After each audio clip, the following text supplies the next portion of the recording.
paulit-ulit na lang na ganito ang pinapakita ng partner mo, wala na yang pagmamahal sa'yo. Number 1, wala na siyang ka-effort na makipag-communicate sa'yo.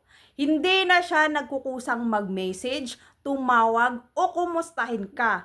Palaging ikaw na lang ang gumagawa ng paraan para makapag-communicate kayong dalawa. Pangalawa, umiiwas siya na makasama ka. Laging may dahilan, pagod, busy, at kung ano-ano pa para lang hindi ka makasama.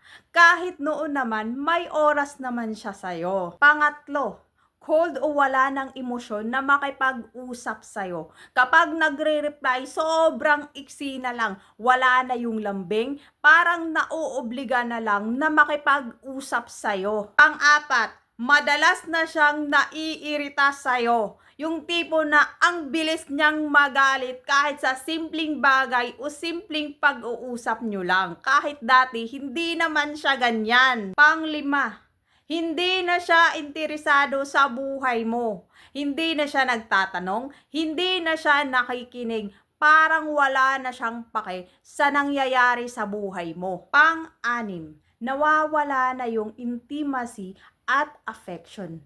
Bihira na lang yung sweet gestures, lambing, o ang pagbimbangan yung dalawa. Pang-pito, masyadong masikreto at lumalayo sa'yo. Yung tipo na hindi na siya tulad ng dati na sobrang transparent, palagi na siyang may tinatago o parang may ibang mundo na hindi ka kasama. Pangwalo, hindi ka na priority.